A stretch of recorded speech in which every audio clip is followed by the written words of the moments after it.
Hey, what's going on? You know who it is. You know what it is. All right, man. Shout out to Dante, man, for at least keeping it real about the fight, voicing his opinion. You know, at the end of the day, man, I'm sorry. This fight didn't live up to expectations. It did not. Wasn't even remotely close. This ain't no fucking fight we gonna be talking about 20, 30 years from now. Because at the end of the day, it was just a fight. Let's just cut the shit. Like I said, once again, I'm not worried about you triple fraud fans, and I'm not worried about you motherfucking Canelo fans. Because that's what y'all pretty much are. Y'all not boxing fans. You either a Triple G fan or you a Canelo fan. So this fight ain't for either one of you motherfuckers. Let's talk boxing. Let's really talk boxing tonight. Can somebody please keep it 100 tonight? And not what happened on ESPN. I don't even want to talk about them. I'll get to them in a separate video. I want somebody to be honest. Was that the best fight you saw in the last 30 years? It was marketed pretty good to a certain extent towards the last 2 weeks. But at the end of the day, did that fight live up to expectations? The only thing we gonna talk about, if we even bring up this fight 20 years from now, is how the fight ended. Okay? I'll voice my opinion. I thought Triple G did enough to win. And as I said before, you guys know I cannot stand Triple G. I thought he did enough to win. But based off the fact that, see, this is the thing, as I told you, when you build a reputation, see, this is the pros and cons of being a knockout artist. Or when you knock out bums. See, now that Triple G is fighting somebody a little bit more solid, now all of a sudden, see, now it's time to ask the question about Triple G. Based off the fact he couldn't get rid of Canelo or Daniel Jacobs, it's proving my point, what I've been saying about this dude, that he is overrated. And Canelo is overrated too. Yes, Canelo has some solid names on his resume, but he fought people past their prime. Cotto was past his prime when he fought him. Yes, he's on the resume. Sugar Shane Mosley. Yeah, Canelo got some Hall of Fame names on his resume. But at the end of the day, okay, they were a little bit past their prime. Canelo caught him at the very right time.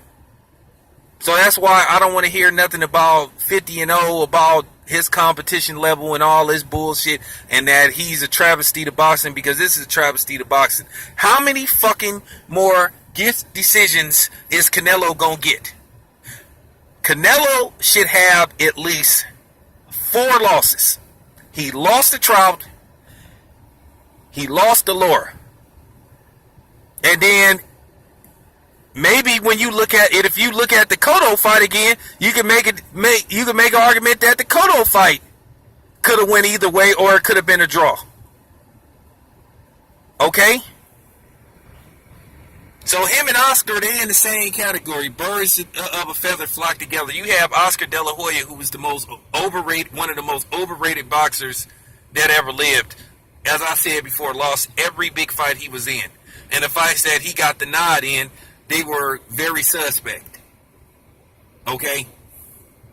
I'm just getting kind of tired of hearing this shit. And then a lot of times you get these bogus ass, clown ass Hispanics that try to come on these boxing channels that troll. And I'm just going to say what they are. Trolls that try to troll these boxing channels, trying to talk shit.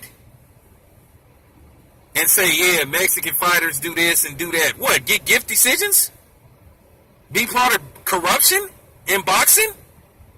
Is that what you proud of? For real, you proud of that shit? You proud of that shit of what's going on? You proud of how Oscar has been manipulating the system? You proud of how Canelo been manipulating the weight system? With all his catch weights. And I don't even believe that he made weight yesterday, after that video that I saw. See, I'm keeping it real tonight. I ain't worried about nobody getting mad, because I don't give a fuck. Because it's time to start telling the truth, man. I'm not finna be sitting up here doing what everybody else is doing. And that's faking the funk, man. I know what I saw. And I saw complete bullshit. Oscar then robbed you guys. I don't even, and for real. He robbed you guys. He played you guys. He played you out of 70, what, $80? Not once, but twice this year. For a fixed fight in May and a fixed fight, in September. I laugh at the fact that these motherfuckers come on here and say Mexicans put on great fights and all. Everybody wants to pay to see us fight. No, they don't. Because that got debunked with ease. We all know who everybody would rather pay to see fight, and that's brothers. That's been proven time and time again. You get mad, you come up with all of this and that and there and what didn't happen, what should have happened, but I'm just keeping it honest, man. This is what separates me and other people, man. Like, I'm not really worried about hurting nobody's feelings and shit. Like I said, how much longer is Golden Boy gonna be able to get away with this manipulating boxing? But then these motherfuckers got the audacity to be sitting up talking about somebody else's fucking up boxing, when they're the ones that's actually destroying boxing. Because with Canelo, it's always some kind of controversy with this dude. This dude didn't have more close calls. I mean, for real. I'm serious. I can't remember how many breaks one fighter didn't caught. But they always talking about somebody else manipulating the system and bad for boxing. Oscar and Golden Boy is bad for boxing. They're fucking boxing up.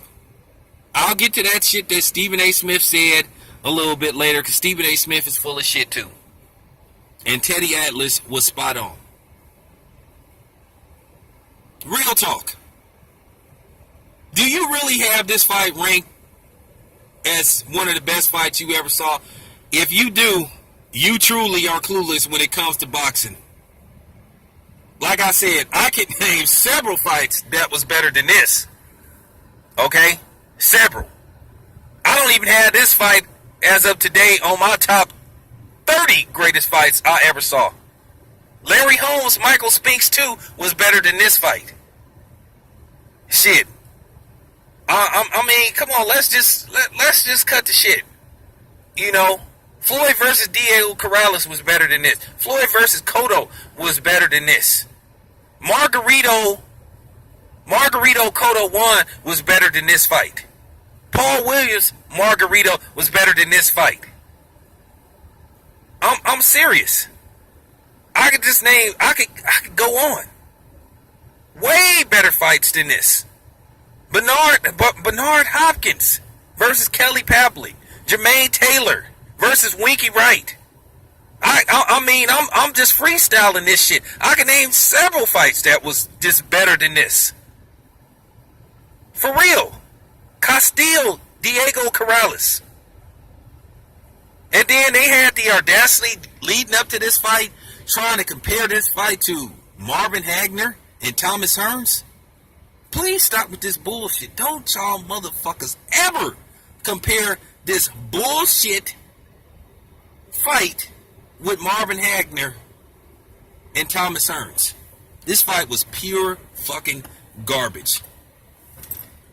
Boxing lost and the fans lost because you had a bogus decision or a weird decision. But then I knew it was going to come to this because, as I said before, how many fucking videos did I say leading up to this fight that if you don't knock Canelo out, you're not going to get a decision? How many times did I tell you that? So now we have to sit through another, another like 9 months before there's a rematch. And I'll talk about that in the next video. Once again, boxing got cheated. How long is Oscar De La Hoya going to be able to get away with this shit? Maybe this is why he has such a lackluster roster. Maybe this is why all these fighters got away from him. Because as I said before, Canelo is the only cash cow that Golden Boy got.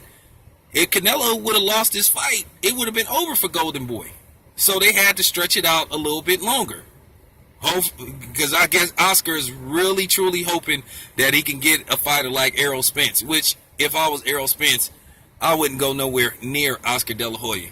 Like I say, this man is a hypocrite on every level. One, he's a fucking rapist. One, he's a racist. One, he's a cross-dresser.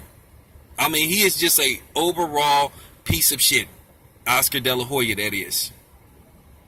Like I said, man, constantly always got something to say about somebody else, but he ain't man enough to address those emails. And I'm gonna tell you a quick story, and then I'm gonna go on to the next video. I had to I had to talk to the dude, the business manager in my union, because I had some kind of altercation with one of my co-workers. I'm not gonna go into it, but I'll just put it to you this way. He said something that he knew he didn't have no business saying, and I was ready to go upside his head. But at the end of the day, the situation got worked out. But the dude sort of like tried to apologize, but then I'm not really fucking with him, because at your age, you know better than to say the shit that you said. You too old. But I'm just gonna leave it at that, man. At the end of the day, man, all I saw was bullshit. And Canelo and Triple G ain't gonna take boxing to the next level. Like I said, they trying to make Triple G a legend. They trying their hardest, but when Triple G retires, ain't nobody gonna think about Triple G. The only people, like I said, that like Triple G is white supremacists and people that just started watching boxing when he came along. So it is what it is, man. I'm out.